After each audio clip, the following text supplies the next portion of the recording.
makes Cordoba one of the most unique cities in Spain? It's where Moorish and Spanish history sit side by side, and you feel it everywhere you walk.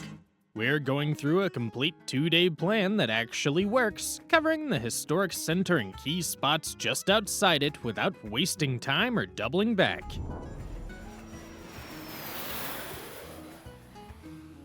Keep watching for practical tips that will make your trip smoother and help you avoid common mistakes.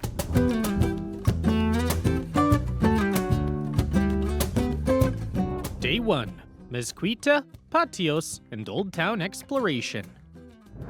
Morning, Mezquita-Catedral. You're starting right in the heart of Cordoba, and there's no easing into this. You go straight into the Mezquita-Catedral, the absolute heavyweight of Spanish landmarks. Aim to be here by 10 a.m. sharp because the crowd levels jump significantly by mid-morning. Before you even step inside, you'll pass through the Patio de los Naranjos, an orange tree-filled courtyard that sets the tone immediately. It's quiet, structured, and gives you a first glimpse into the building's past as a mosque. Inside is where it really hits. You'll find yourself in a forest of over 800 red and white stone arches stretching across 24,000 square meters or about 258,000 square feet. The real flex is the center, where a Renaissance cathedral rises directly out of the Islamic prayer hall. Entry is $14, and you should give yourself at least 90 minutes to wander. This isn't the place you want to rush through. Insider tip. Book your ticket for the earliest time slot online several days in advance. Standing in that forest of arches and near silence before the tour group arrives is a completely different experience than fighting for elbow room later. Late morning, bell tower. Once you step back out into the courtyard, head straight to the bell tower on the opposite side. This is a separate ticket for about $3.25, and entry times are fixed, so it's best to book a slot for about an hour after your cathedral visit. The climb is a steady walk up a stone staircase, but once you reach the top, you get a full view over the city's terracotta rooftops. You'll see how compact the historic center is, which helps you understand how everything connects. Around 20 minutes at the top is plenty of time for photos before heading back down. Patios and San Basilio. From the cathedral, walk about 500 meters or 1,600 feet over to the San Basilio neighborhood. This area is ground zero for the famous flower-filled courtyards that Cordoba is known for. These are private patios filled with hundreds of potted plants, fountains, and decorative ceramics. If you're here in May, the patio festival is the peak time, but you can follow the official patio route year-round. A standard ticket for a handful of these hidden gems is $7. Each courtyard is a personal project for the locals who live there, featuring walls literally carpeted in blue flower pots. It's a slow-paced walk, so take your time and watch your head on the low-hanging greenery. Afternoon, Roman Bridge. From the neighborhood, head back toward the river and pass through Puerta del Puente, a massive stone gate that leads you onto the Roman Bridge. This pedestrian-only span has been crossing the Guadalquivir River for 2 millennia. As you walk the 250 meters, or about 820 feet across, look back for a clear view of the Mezquita and the old city walls. It's a lively spot where street musicians usually provide a soundtrack to the river views. Calahorra Tower. At the far end of the bridge, you'll reach Calahorra Tower, a defensive gate that has guarded the city since the 13th century. For $5, you get access to the Living Museum of Al-Andalus, an audio-guided experience that walks you through the peak of Cordoba's history. The exhibits focus on the coexistence of the Jewish, Christian, and Muslim cultures during the Middle Ages, showing how science, philosophy, and art flourished while these groups worked together. The interior is a maze of small stone rooms and narrow staircases, but the main reason you're here is the roof. Once you reach the top of the ramparts, you step out onto a viewing platform for the most iconic perspective of the city. You'll have a straight-on view of the Roman bridge stretching across the river, perfectly aligned with the Mezquita and the old city walls in the background. It's the classic Cordoba money shot, especially as the late afternoon light hits the yellow stone. Plan to spend about 45 minutes to an hour here to take in both the history and the views. Lunch at Casa Pepe de la Juderia. Cut back across the bridge into the old Jewish quarter to find Casa Pepe de la Juderia. This is a Michelin-recommended spot that practically invented the local food scene, so a reservation is mandatory. The menu is a masterclass in Andalusian flavor. You're ordering the salmorejo, which is a thick, cold tomato and bread soup topped with jamón and berenjenas, which are slices of fried eggplant drizzled with local honey. For the main event, go for the rabo de toro, a rich oxtail stew that is a regional specialty. Expect to pay between $25 and $40 for a high-end lunch. Insider tip: ask for a table on the rooftop terrace. You'll be eating world-class oxtail with a direct view of the cathedral tower just a few hundred meters away. Late afternoon, Jewish Quarter. Stay right in La Juderia, the historic Jewish quarter, to lose yourself in a maze of whitewashed walls and golden stone. These streets were designed in the 10th century to keep the interior cool, meaning many alleys are barely wide enough for two people to pass, creating a natural air conditioning effect that still works today. You're walking through one of the largest UNESCO World Heritage sites in Europe, where every corner seems to hide a fountain or a hidden courtyard. Make a beeline for the Calleja de las Flores, a tiny dead-end alleyway lined with dozens of bright blue flower pots. If you stand at the very end and look back, the narrow walls perfectly frame the Mezquita-Catedral tower against the sky. It's arguably the most photographed spot in the city. For a look at the local trade, head to the Zoco Municipal de Artesania, a 16th century mudéjar-style courtyard where local artisans still work in small workshops. You can watch them hand-tool leather and craft delicate silver filigree jewelry, both of which are specialties of Cordoba. If you want a more modern vibe, hit Simplemente Cordoba nearby. They specialize in high-end, well-designed souvenirs like minimalist notebooks and local olive oil soaps that actually look good on a shelf. Plan to spend at least 1 hour just drifting through the side streets here. Insider tip: while everyone crowds into the Calleja de las Flores, walk 3 minutes over to Calleja del Puñuelo, also known as Handkerchief Alley. It's officially one of the narrowest streets in the world, exactly the width of an old-fashioned lady's handkerchief, and it ends in a tiny private square with a single orange tree and a fountain. It's the ultimate quiet escape from the main tourist trail. Try pastel cordobés. Before the sun goes down, track down a slice of the city's most famous sweet at Pastelería Roldán on Calle Dianes. Located right in the heart of the Jewish quarter, this bakery is a local institution that's perfected the pastel cordobés. This is a flaky, circular puff pastry filled with cabello de ángel, a sweet jam made from cider pumpkin and finished with a heavy coating of sugar and cinnamon. It's the definitive Cordoba sugar hit and costs about $3.50 for a generous slice. Insider tip: if you want to do it like a true local, ask for the version that includes bits of jamón serrano inside the sweet filling. It sounds like a strange combo, but the mix of salty ham and sweet pumpkin jam is the authentic, traditional way to eat it and creates a much more complex flavor than the standard sweet version. Evening, flamenco show. As the light fades, find your way to an intimate flamenco show. Cordoba is famous for its tablaos, which are small atmospheric venues that strip away the massive stage production for a performance that feels raw and personal. You're heading to Arte y Sabiduría or Tablao El Cardenal, both located in historic buildings within the old city. Unlike the larger tourist-heavy shows in Seville, the vibe here is about duende, that elusive moment of soul and intense emotion that defines flamenco. You're looking for high-octane energy, the thunderous rhythm of stomping feet on hollow wooden floors, the strained, soulful singing known as cante hondo, and the intricate rapid-fire acoustic guitar work. The proximity to the performers is what makes it. You'll be close enough to see the focus on the dancers' faces and hear the sharp, rhythmic clapping of the palmas. Most shows last about an hour to an hour and 15 minutes and cost around $30 to $35, usually including a local glass of Montilla Moriles wine. Dinner at Restaurante Damasco.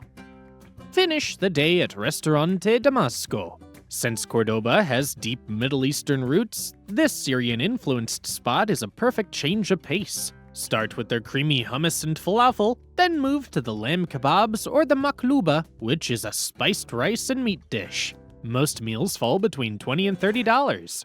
It's a relaxed, flavorful way to end the day without the noise of more touristy squares.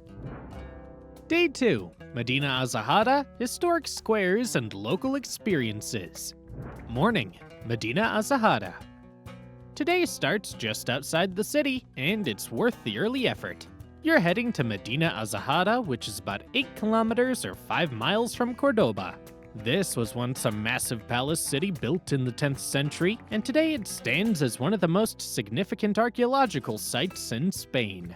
If you have a car, drive to the visitor center first. You can't go directly into the ruins, so from there, you'll take a shuttle bus up to the site. The shuttle runs frequently and costs about $3 for a round trip. Once you arrive, the scale hits you. You're walking through what used to be a full administrative city with terraces, grand halls, and open courtyards carved into the hillside. It's not fully reconstructed, so you'll need to use your imagination to fill in the marble and gold that once covered these walls.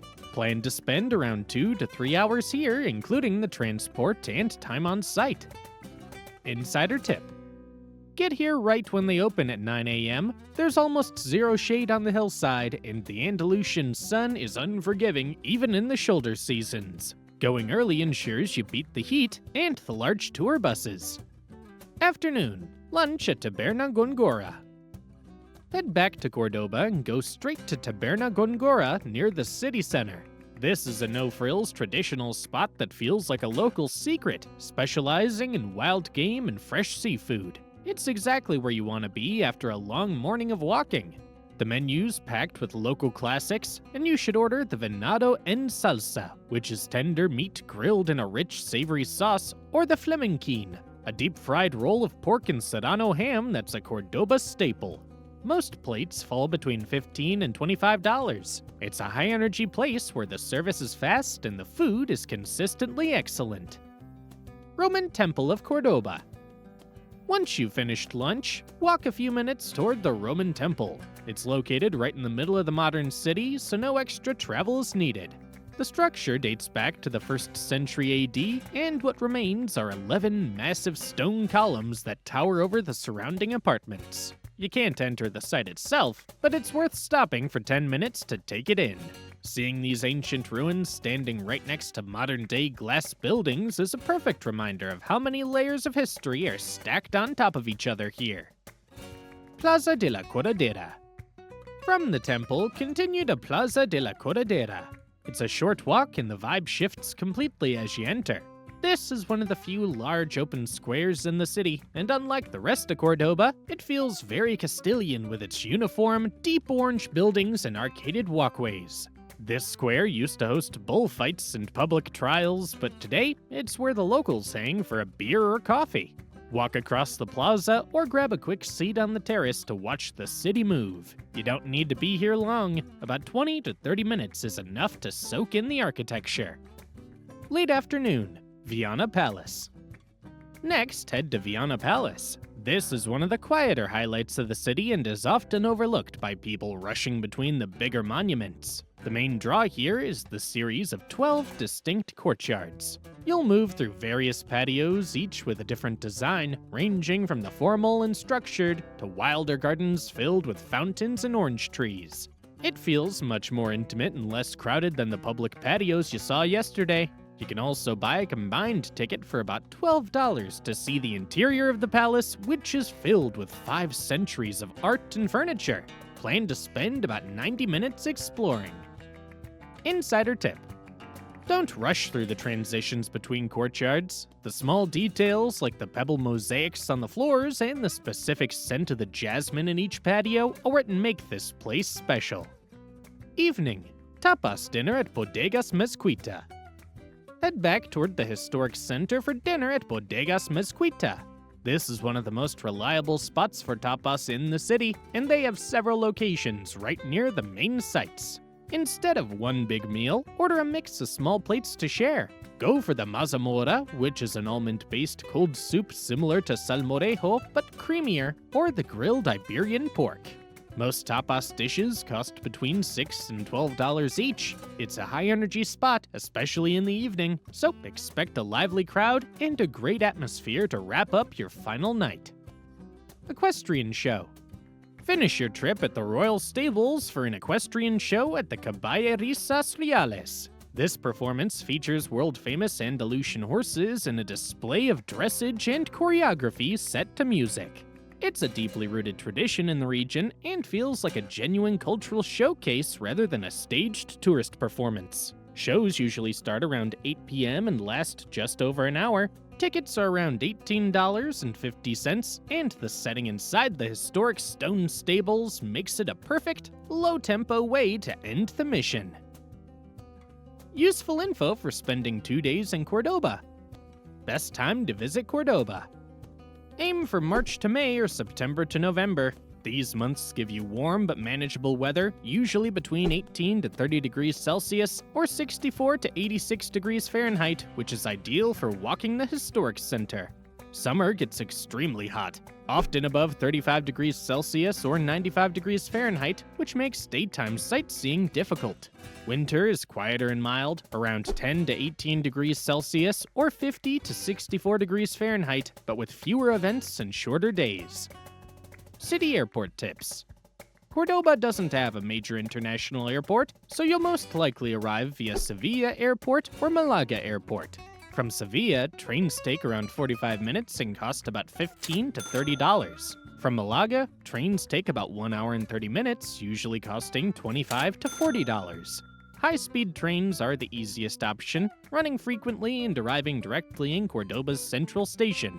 Renting a car is possible, but not necessary for this itinerary. Where to stay in Córdoba? The Jewish Quarter, also called La Juderia, is the best base. You're within walking distance of the Mezquita, main sites, and most restaurants. Hotels here usually range between $100 and $220 per night, depending on season and style. The area around the city center near Plaza de las Tendillas is another good option. It's slightly more open, with easier access to transport and shopping, and similar pricing. Both areas keep everything close, which is exactly what you want for a short stay. How to get around Córdoba. Córdoba's very compact, and most of this itinerary is fully walkable. Distances between major sites are short, and the historic center is best explored on foot. For places outside the center, like Medina Azahara, you'll need transport.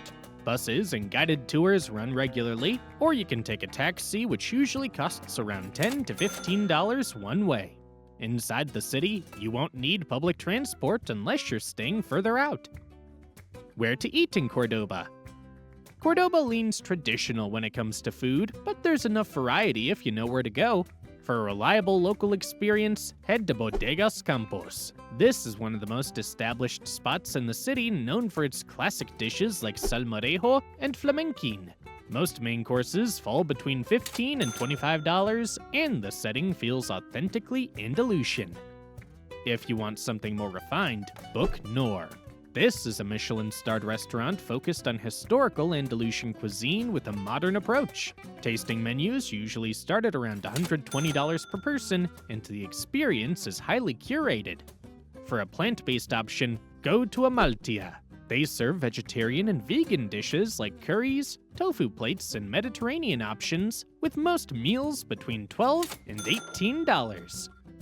From the Mezquita and Patios to Medina Azahara and the city's local squares, you've seen how to cover Córdoba in 2 days without wasting time or missing the key experiences. It's a mix of history, culture, and local moments that actually fit into a short trip. If this helped you plan things out, like and subscribe for more guides like this. And if you're already in Andalusia, you can't skip Sevilla. Join us and watch the next video.